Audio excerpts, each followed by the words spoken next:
The Squire and the Scroll, story by Jenny Bishop, paintings by Preston McDaniels.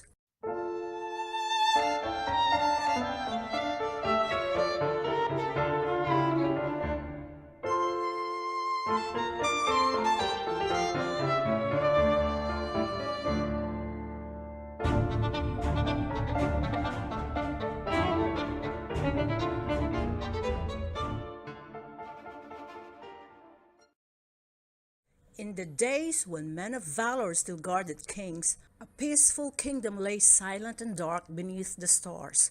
The ruler of that kingdom was kind and strong of heart. It was this good man's charge to guard the lantern of purest light, the lamp that brought peace and joy to his kingdom. But on this sad and terrible night, an enemy of all truth and beauty swept over the castle on leathery wings, and with dreadful magic stole away the lantern that gave freedom to all the kingdom.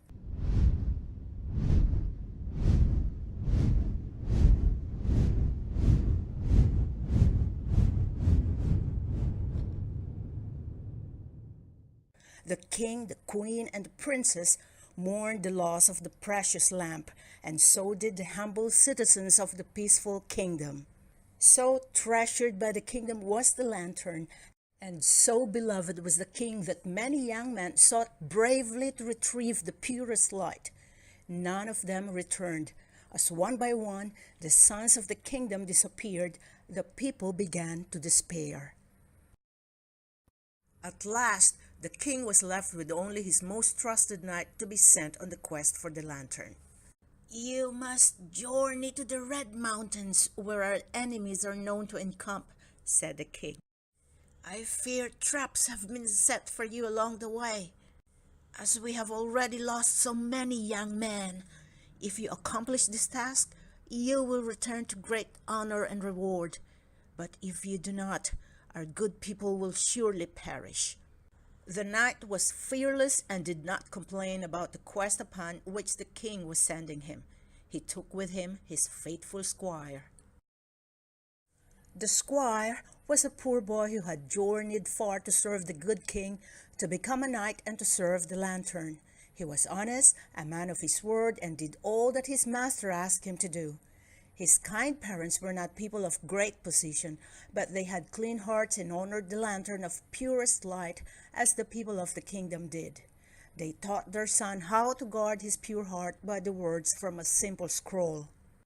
When the time came for him to leave the village, the boy's mother and father presented him with a gift, the scroll from which he had been taught, and the boy promised to honor his parents and the lantern by living his life by the 5 truths in the scroll. Thus he received a blessing from his mother and father, and the promise of a reward from God in return for faithfully guarding his heart. As the knight and the squire started on their journey, they spoke of their families. The knight had little remembrance of his parents, but he vaguely recalled that they had also taught him from a scroll. "As did mine," said the boy, pulling the parchment from his belt, "and it has always strengthened me and kept my heart pure." Indeed it had, for the boy knew the words of the scroll so well he often dreamt them, and he honored the lantern by obedience to the scroll in all that he did. The words of the scroll had seen him through many a temptation, but the knight did not remember the words of the scroll. The knight and his squire soon came upon a wood through which they must pass on their way to the Red Mountains. Where the path left the meadow and split the underbrush, they found a bag of wool. "Fallen from a traveler's wagon, no doubt," said the knight, passing it to the squire. "Keep it in case we have need." As the two traveled through the shadowy wood, they began to hear sounds like a rushing brook or wind in the trees.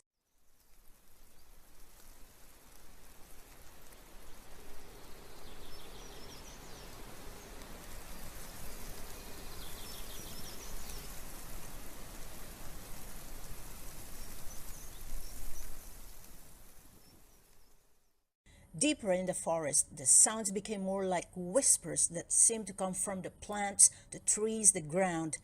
Listening intently, The knight and the boy heard evil chants, warnings to turn back, whisperings that made their hearts faint.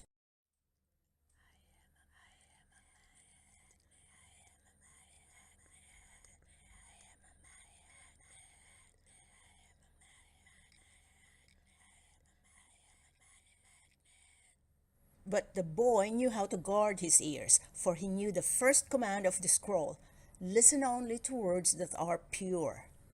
"The wool!" the lad shouted, and quickly pulled off some soft tops for the knight and himself to stop up their ears.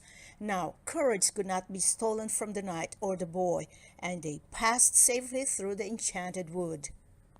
After some time, the knight and the squire came to a great hill too steep for their horses to climb, but there was a brightly lit tunnel to the other side. A silver shield lay at the entrance to this passageway, and the knight handed it to his squire, thinking it might prove helpful to a boy of less experience than himself. The knight walked his horse slowly into the passageway, wary of evil-doing, but he was immediately drawn to the walls of the tunnel that were encrusted with millions of precious gems. The boy also saw the gems, but among them, carved in the stone walls, were evil images and frightening beings that stared from unnatural faces. In his horror, the boy remembered the second rule on his scroll that said simply, "Let your eyes look straight ahead, fix your gaze directly before you." Without a second thought, the boy guarded his face with a shield. The knight, enamored with the precious stones, was already talking of plans to take some home to the king. "But, sir," whispered the squire, "do you not see the evil carved all around the beautiful stones?" The knight looked at the squire behind his shield, then at the wall. "What? Ah, those! You are a more innocent lad than I thought. I have seen all these things before in battle and wars. Are you afraid?" "Not afraid, sir, but wary," the squire answered wisely. "And begging pardon, sir, you ought to be as well, for the scroll says—" "Silence!" shouted the knight, who usually spoke kindly to the boy. "You are only a squire. I have not become a knight because of any scroll." With that, the knight reached up to pluck a gem from the tunnel wall, and suddenly the tunnel was plunged into darkness. The squire's horse was startled and ran.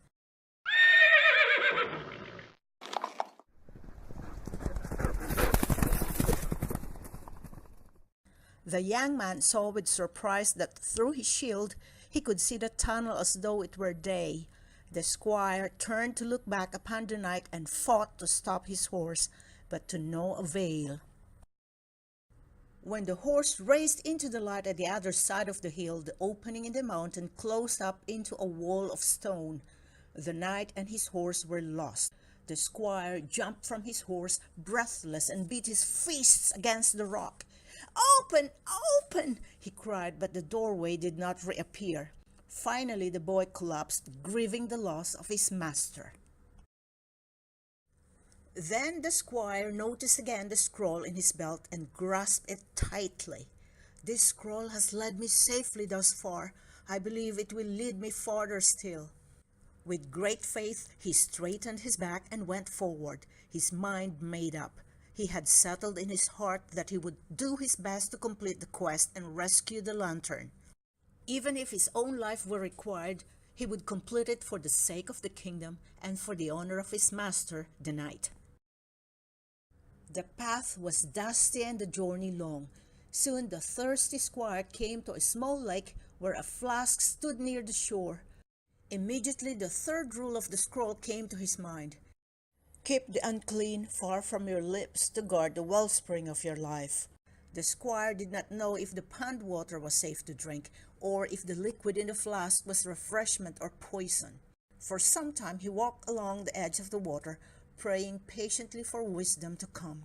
Suddenly the sun, which had been concealed by clouds, broke through, revealing that the water was full of dead fish and other animals that had lost their lives to its poison.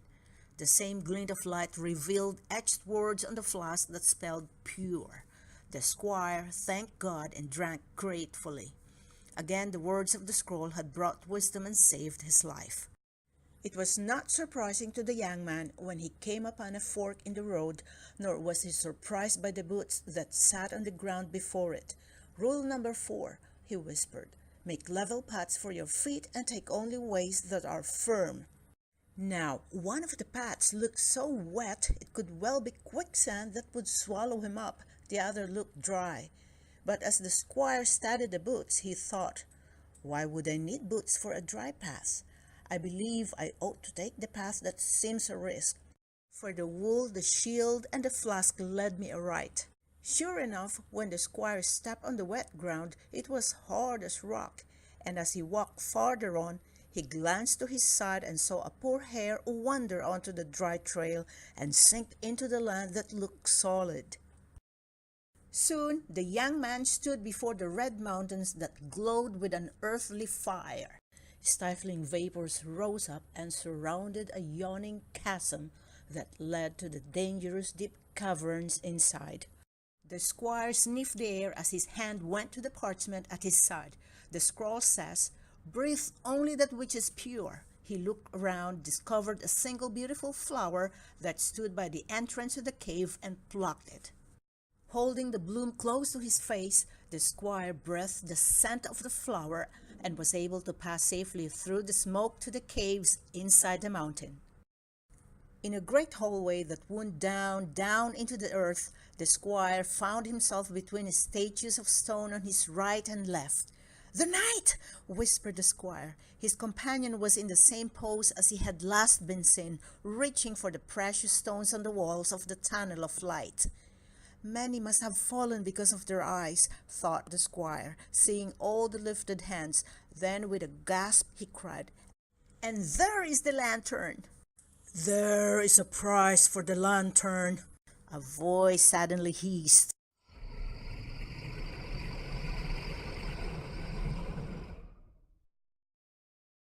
"What price?" asked the squire, facing the dragon squarely, though his heartbeat thundered in his chest.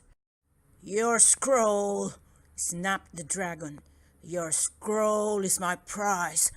Give it to me, and I shall return the lantern to your people."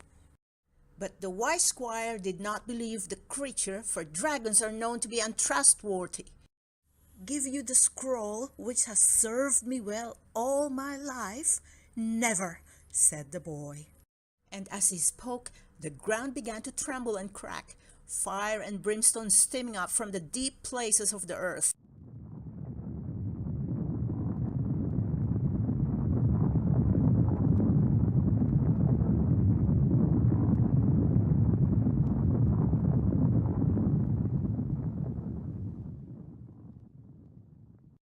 "Give me the scroll!" shrieked the dragon, drawing itself to its full height, "or you will be consumed by the flames." "The scroll has always served me well," answered the boy, "and it will serve me now." And indeed, as he pulled the parchment from his belt, the scroll was transformed before the young man's very eyes into a fearsome double-edged sword. "For the lantern and the scroll!" shouted the squire, and he plunged the sword into the dragon's body. When the squire pulled his sword from the dragon's lifeless form, it immediately became a scroll again. As the dragon sank into the burning chasm, the figures in the great hallway began to move. Those with lifted arms now seemed to be stretching after a long sleep. The knight came to himself and knelt before the squire, begging his forgiveness. "I could not guard my eyes," said the knight, ashamed, "but you kept yourself pure. So I promise to you my reward for my life and for the kingdom you have honored." The squire helped the knight up and embraced him. He remembered the reward that his parents had spoken of. "We are brothers," said the squire. "Forgiveness is yours." What a procession all these long-captured sons made behind the squire as he returned to the castle, leading them all on the right paths. And when the travelers came to the tunnel, it was open, and the lantern showed the way. The evil images had now disappeared, and the gems fell from the walls as treasure to be gathered for the king and his kingdom.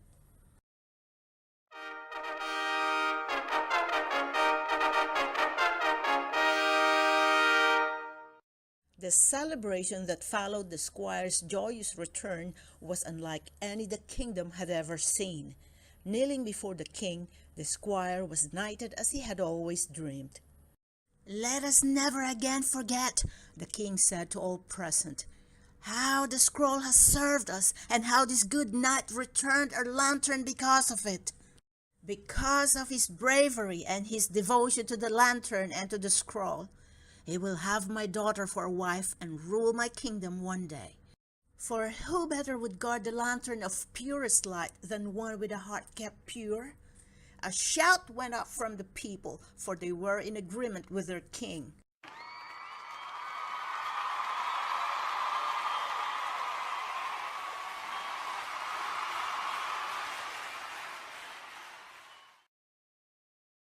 Beyond knighting the young squire, the king instituted a new order of protectors, the Knights of the Lantern.